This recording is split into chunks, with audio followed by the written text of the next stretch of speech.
What does the end of the world look like to you? Nuclear war? The technological singularity? Maybe it's a climate catastrophe or some asteroid lurking out in deep space. Perhaps it's fire and brimstone, 7 trumpets and judgment. For all of human history, we've imagined the apocalypse as an event, something loud and cinematic, the final chapter, where humanity fights valiantly against the dying of the light. But there's one theory in physics that terrifies me more than any of those, because according to this theory, the universe may not end with fire or chaos or even suffering. In fact, there may be no apocalypse at all, at least nothing close to what we usually imagine. In this scenario, one moment the universe exists exactly as it does now, galaxies spinning through the dark, stars burning bright, humans laughing, arguing, falling in love, making coffee, and watching videos, just like this one. And then, without warning, reality itself just ceases to exist. Not metaphorically, but literally. The laws of physics that permit matter to exist could instantly rewrite themselves. Every particle, every atom, every field that allows us to function could collapse into an entirely different state. And the worst part is that we would never see it coming, not to even dream of stopping it. It would happen so fast that before your brain could register that something was wrong, you, me, and everything we have ever known would already be gone. This is the theory of the false vacuum decay and its terrifying consequences.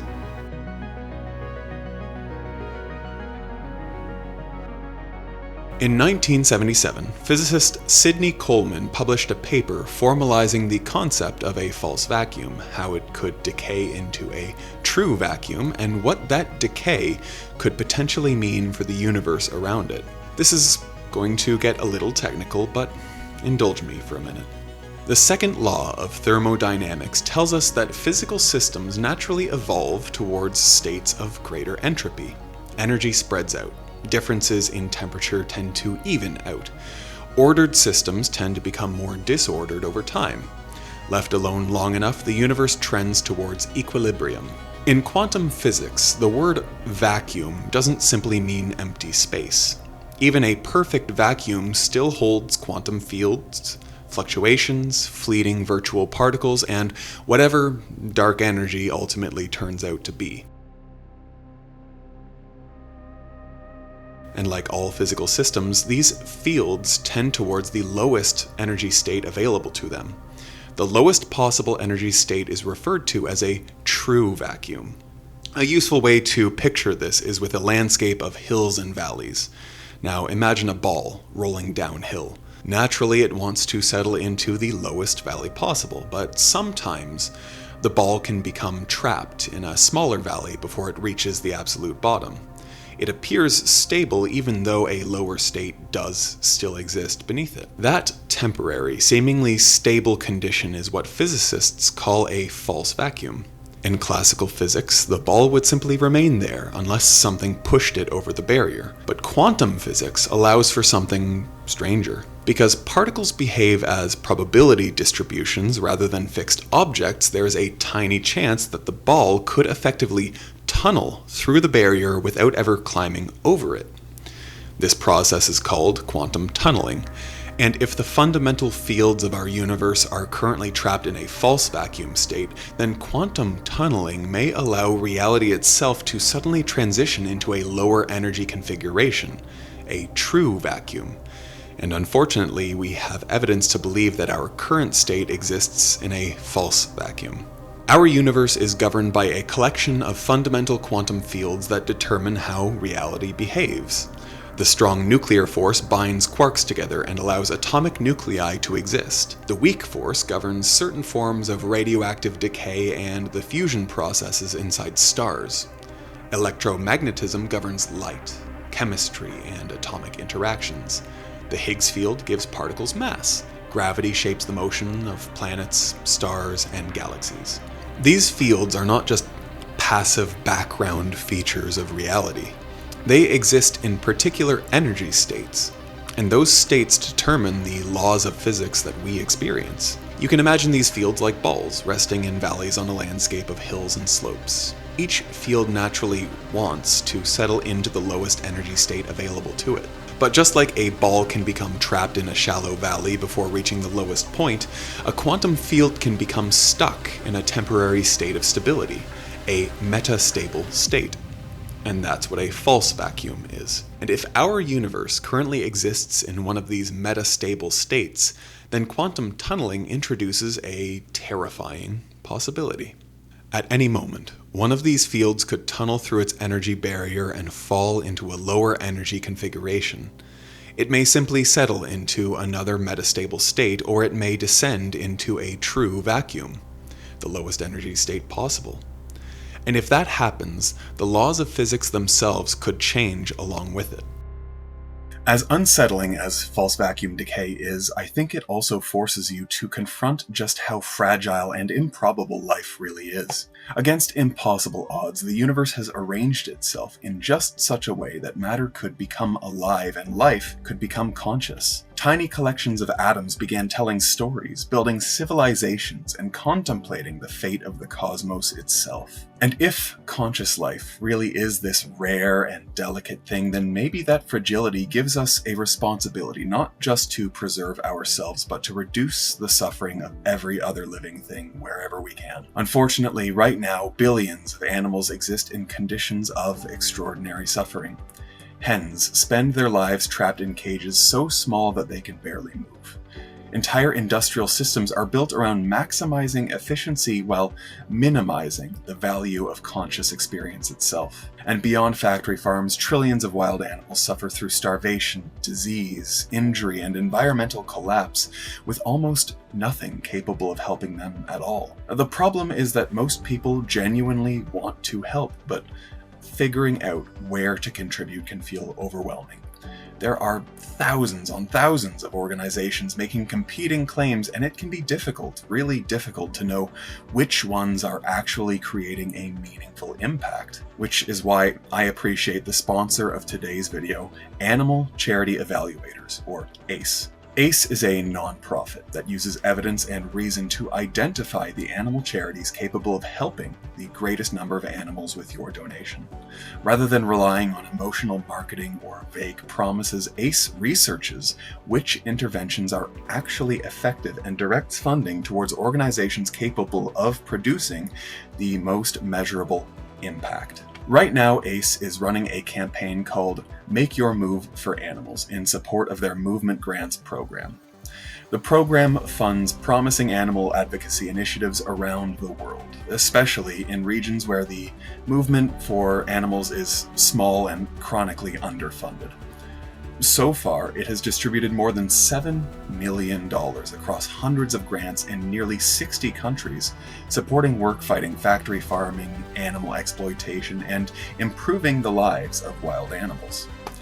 And right now is an especially important time to support them, because until July 10th, 2026, all donations to the Movement Grants program will be matched dollar for dollar as part of a $300,000 matching campaign.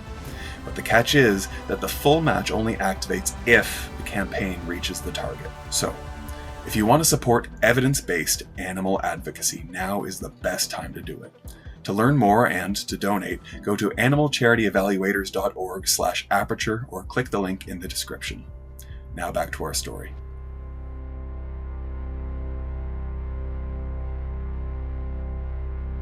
If our universe experiences a decay from a false vacuum into a more stable vacuum state, the implications are almost unimaginable. The change itself could be subtle, a slight alteration to one of the underlying fields of reality, but the ramifications would be tremendous. A shift in the Higgs field could alter the masses of fundamental particles and radically reshape the structure of matter itself.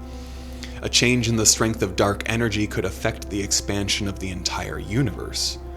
Worse still, a sufficient alteration of the strong nuclear force, the force responsible for binding atomic nuclei together, could destabilize all matter entirely. The scariest part is, from start to finish, from that initial quantum tunneling to absolute cosmological breakdown, the conversion process as the universe decays into a true vacuum would move at nearly the speed of light. By the time we are able to observe the process, we would have at best microseconds to act. We would never know what hit us. Our brains wouldn't even have the time to register that all cosmic order had been overthrown. We would just be there one moment and gone the next. In a follow-up paper published by Sidney Coleman and Frank DeLucia, they had this to say about the process and its implications for us as a species. The possibility that we are living in a false vacuum has never been a cheering one to contemplate. Vacuum decay is the ultimate ecological catastrophe. In the new vacuum, there are new constants of nature. After vacuum decay, not only is life as we know it impossible, so is chemistry as we know it. Nonetheless, one could always draw stoic comfort from the possibility that perhaps over time the new vacuum would sustain, if not life as we know it, at least some structures capable of knowing joy. This possibility has now been eliminated. Joy as we know it may not exist in a post-decay universe. The conditions required for chemistry, biology, and consciousness itself could simply disappear. Matter may no longer organize into stars, planets, cells, or nervous systems.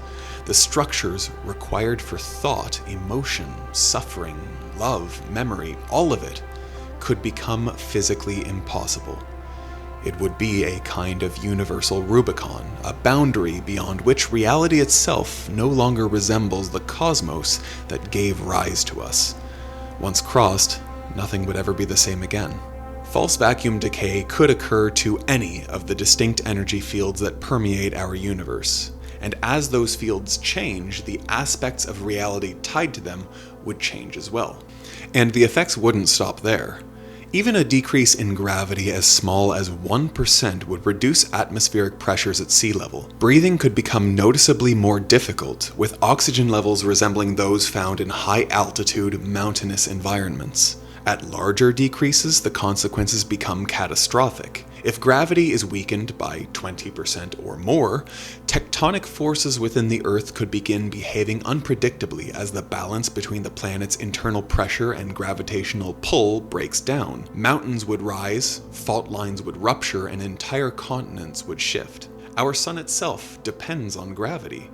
Gravity compresses the sun's core tightly enough for nuclear fusion to occur.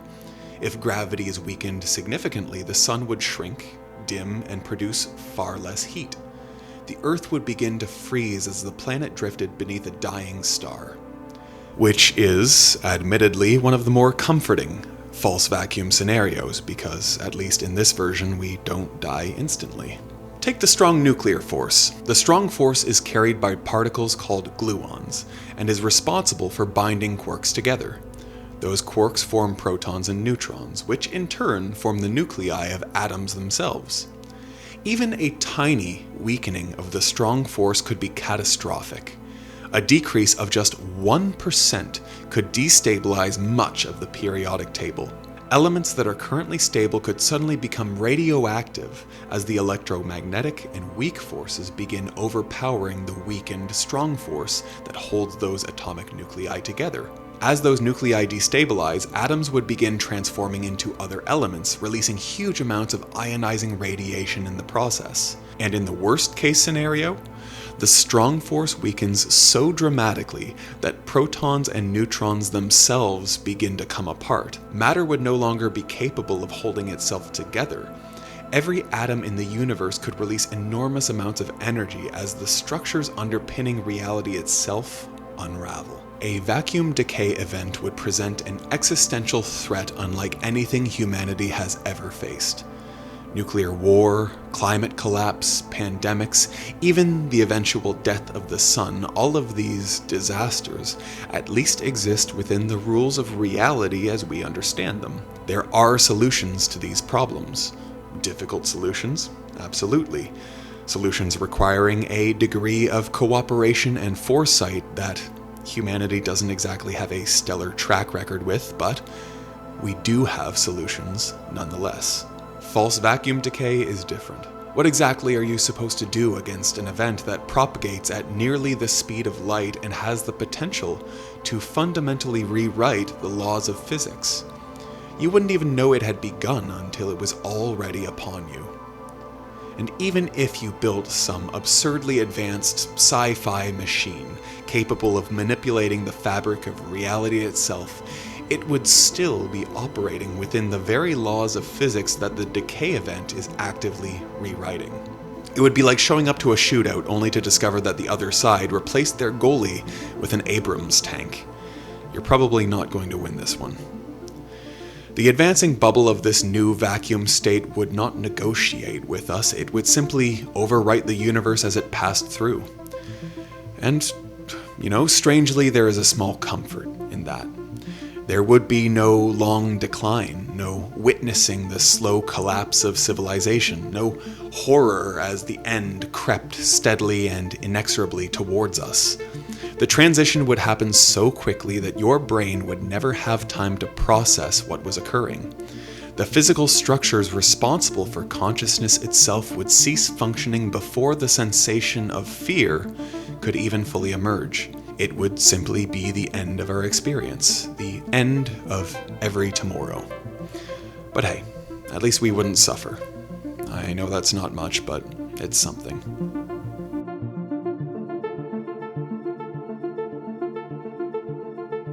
We human beings are creatures of continuity. We experience time linearly. One moment leads into the next, and from that sequence we create narrative. And from that narrative we create meaning. We shape the world around us to preserve that meaning, to protect it, or to leave fragments of it behind after we're gone. We build monuments, we write laws, we tell stories. We preserve memories because, in some sense, we are trying to preserve ourselves. We want something of our lives and our struggles to outlast us. Everything we do rests upon an assumption that the world will still be here tomorrow, and tomorrow, long after we've breathed our last. Our civilizations, our institutions, even our sense of self all depend upon predictability. And on paper, we are very remarkable creatures. We climbed our way out of those early years when we sharpened sticks, huddled around weak fires, and startled at shadows dancing against cave walls. We learned to trace cause and effect, to ask not only how the world works, but why. We studied the heavens and found comfort in their repeated motions. The stars returned, the seasons changed, planets traced their familiar paths through the sky, and from that consistency emerged a quiet confidence that even after we're gone, the universe itself will remain. False vacuum decay is a brutal rebuke to that certainty. Past stability does not generate future stability. A bridge that has stood for 1,000 years may still collapse if the ground beneath it shifts. A universe billions of years old can still be catastrophically unstable. We mistake repetition for permanence. As advanced as we are, human beings are terrible at comprehending timescales larger than our own lives. Some of us can barely picture what we'll be doing 5 years from now, and yet we conduct ourselves with extraordinary confidence in the long-term stability of reality itself. We drain resources, destabilize ecosystems, and ignore looming crises because their consequences feel too distant from our present experience to matter emotionally. And maybe that same psychological blind spot extends to the universe itself. Because our cosmos has existed for so long, we instinctively assume it will continue existing long after we're gone. But perhaps permanence is nothing more than probability stretched across time. We already understand that many things are temporary. We know that empires collapse, languages die, continents drift apart, stars burn out, even black holes eventually evaporate through Hawking radiation. But false vacuum decay radicalizes that impermanence.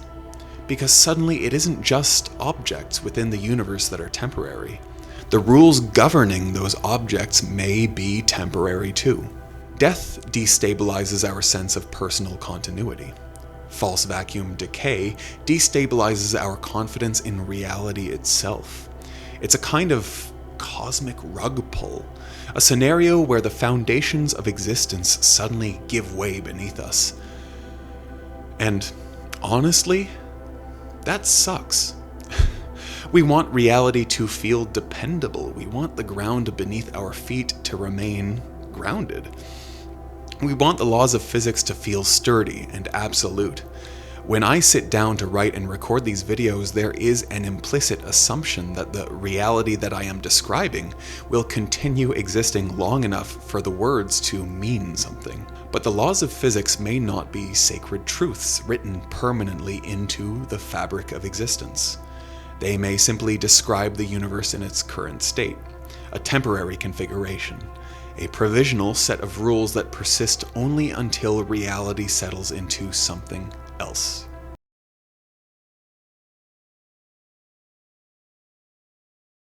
We developed our senses primarily to detect and avoid threats.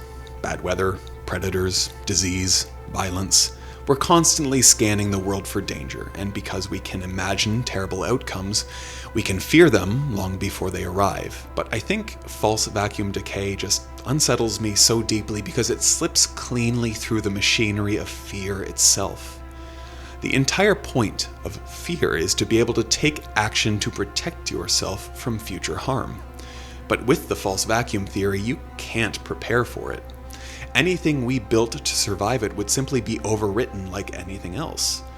Technically, we could detect it, but only in the sense that you could technically detect a bullet after it has already entered your skull.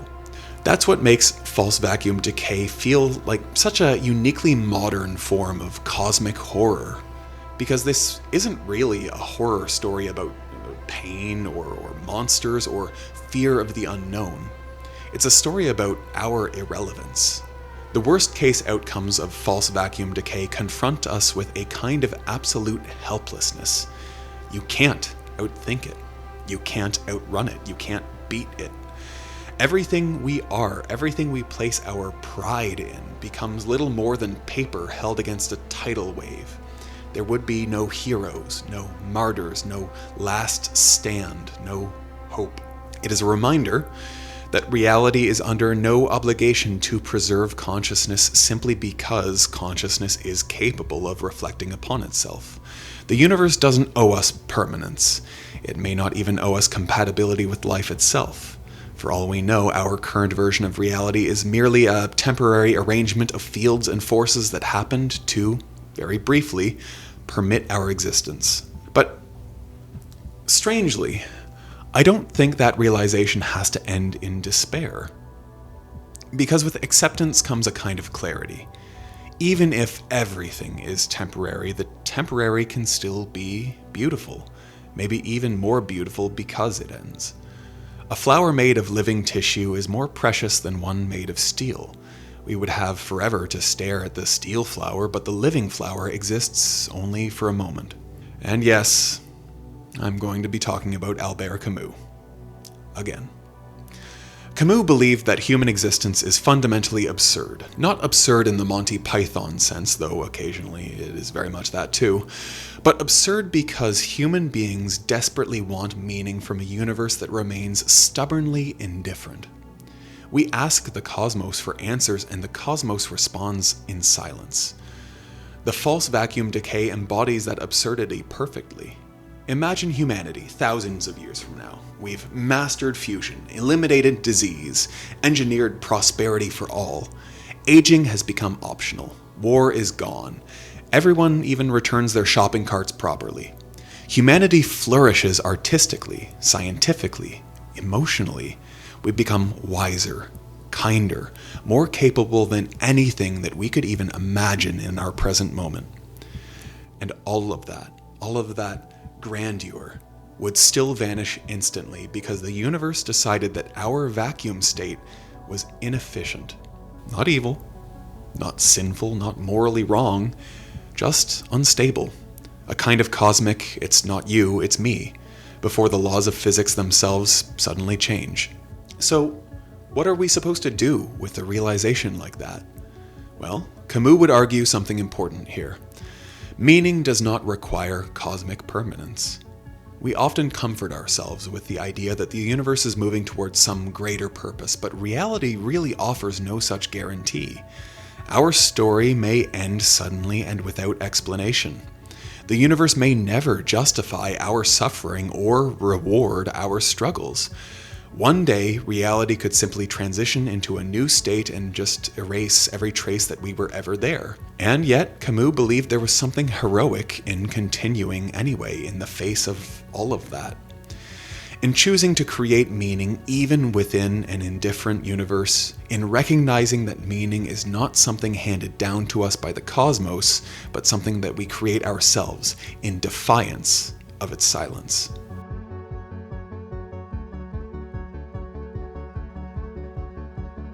It is hard to let go of human exceptionalism. There's a part of me that just it can't help but believe that our species is destined for something incredible. That one day we will stride across the stars as colossi, coming to know ourselves through the cosmos and the cosmos through ourselves. It's an intoxicating idea, because the alternative is far less comforting. The alternative is that we aren't destined for anything at all, that some random shift in the structure of reality could wipe us out entirely, leaving humanity as little more than a footnote in the history of the universe. I have a visceral reaction to some of the implications behind false vacuum decay. If our vacuum state is only temporary, if reality itself is metastable, then it means our entire cosmos may be the product of a kind of cosmic imperfection. A temporary arrangement of fields and forces that persisted just long enough for life to emerge and become aware of the fact that the universe which created it may actually be unstable. I know this is pride talking, vanity even, but I really don't want that to be true. And yet that's the nature of apocalypse, revelation. The revelation hidden within false vacuum decay is that everything we are, everything that has ever existed or ever could exist, may have emerged from a brief and unstable configuration of reality. And honestly, that hurts. But extinction itself isn't unfamiliar to us, quite the opposite. Extinction surrounds us. Entire epochs of life have risen and vanished long before humanity ever arrived. The dinosaurs ruled this planet for roughly 165 million years. It is a staggering dynasty, a span of time more than 500 times longer than our own species has existed. Human beings have only been around for about 300,000 years. Civilization? Barely 12,000. That's agriculture, cities, writing, philosophy, science, governments, technology, poetry. All of these things emerged in the tiniest sliver of recent history. If you were to compress the entire lifespan of the Earth into a single calendar year, modern civilization appears in the final seconds before midnight on New Year's Eve. We are newcomers, infants compared to the dinosaurs, a blink of an eye compared to the Earth itself. And yet we speak as though permanence is our inheritance. We talk about eternal nations, enduring people, immortal legacies, but history tells us a very different story. Change is not something we escaped through technology. Change is the rule. The universe immediately after the Big Bang barely resembled the cosmos that we inhabit today. The forces separated, matter condensed, stars formed, galaxies emerged, reality cooled and transformed over billions of years, change after change after change. The universe that we know is already the product of countless transitions. We are simply lucky enough to exist during one phase stable enough to support us. And there is absolutely no guarantee that the universe has finished changing. So maybe humanity is not the end point. Maybe consciousness itself isn't the end point. Maybe our reality is simply another stage in a much longer process. I don't love the idea.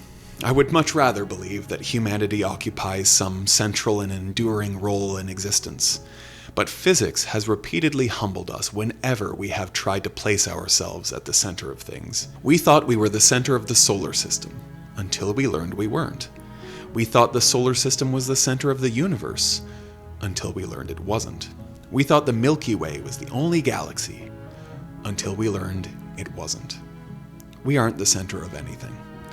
But maybe that's what makes us remarkable. Because despite our insignificance, despite our briefness, despite the overwhelming indifference of the cosmos, matter still arranged itself into chemistry. Chemistry arranged itself into biology. Biology learned to look up at the stars and ask questions, to tell stories, to create art, to discover quantum physics. And we didn't accomplish those things because the universe guaranteed us greatness. We accomplished them because we're here. And maybe there's a comfort in that too. Because even if a future vacuum decay erases us entirely, we still participated in the unfolding story of the cosmos. We were still one small part of reality becoming aware of itself, however briefly. And whatever comes after us, whatever strange new state the universe settles into, it would still, in some sense, emerge from the same cosmic process that once gave rise to us.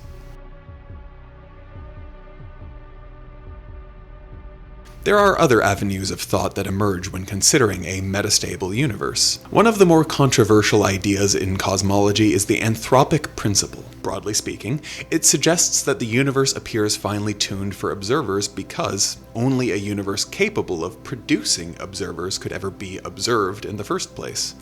It's a somewhat hand-wavy explanation for why the physical constants of our universe seem calibrated in just such a way that complex life can exist at all. And the apparent stability of our vacuum state feels like an extension of that conversation. A violently unstable universe likely wouldn't remain coherent long enough for complexity to emerge. If reality changed too quickly, stars wouldn't form. Chemistry wouldn't stabilize. Life would never get the chance to crawl out of the mud and start asking questions about the cosmos. We may exist within an extraordinarily narrow band of cosmic possibility, balanced delicately between chaos and order. Too unstable and complexity never forms. Too different and chemistry disappears. Too extreme and consciousness never emerges at all. Through that lens, human existence begins to feel astonishingly improbable. Not impossible, just mind-bogglingly specific. And false vacuum decay only reinforces that feeling of precarious balance. The functioning of reality starts to look less like inevitability and more like precision. Our universe pirouettes on a knife's edge, balanced in just such a way that stars formed, planets cooled, biology emerged, and conscious life became possible. What amazes me is just how narrow that knife's edge appears to be. If you were to alter gravity ever so slightly, the stars would burn differently. Change electromagnetism, and chemistry changes with it. Alter the nuclear forces, and atoms themselves may never assemble at all. Reality begins to resemble less a monolithic machine and more an impossibly delicate watch. Every gear is interlocked with bewildering precision. Push one piece too far in either direction and the whole thing grinds to a halt. Now, to be fair, many physicists dislike this framing. The counter-argument is that we only perceive the universe as finely tuned because we ourselves emerged from those conditions. Fish don't marvel that water is perfectly suited for swimming. Water is simply the environment in which fish evolved. Likewise, a universe incapable of producing observers would never contain anyone around to notice its absence. No observers means no questions, and no questions means no philosophical YouTube channels making hour-long videos about metastable vacuum states. But even with that caveat, I can't help but feel a sense of wonder when thinking about the implications of false vacuums and metastability. Because suddenly, everything about our existence feels improbably specific. Against staggering odds, here we are, experiencing, learning, dreading, and existing, turning our attention away from mere survival long enough to contemplate the fate of the cosmos itself, using mathematics to extract meaning from chaos. arriving at terrifying conclusions about the possible instability of our universe, and still remaining curious enough to keep asking questions. There is something miraculous about that. And I don't mean miraculous in a religious sense, but in a statistical one. Honestly, I think this entire script has been my attempt to come to terms with a concept that initially made me feel profoundly small. I've wrestled with this idea for a while now. I've written and rewritten this script repeatedly because I needed to articulate what actually vexes me about false vacuum decay, because it isn't just a story about poof and we're all dead. It is a story about the fragile continuation of a universe capable of producing things like us at all. Small, temporary, carbon-based organisms that somehow evolved far enough to stop merely surviving and begin asking questions about reality itself. And I realized, maybe that is the real apocalypse, the real revelation. Maybe one day the universe will transition into some new configuration and erase every trace of us, and maybe not. But for now, we're here. Tiny, temporary creatures asking impossible questions about an impossibly strange universe. So, you know what? I say let's bask in our insignificance. Enjoy this life we're living in, because nothing matters anyway. I'm not important, and neither are you. But what if we were actually important?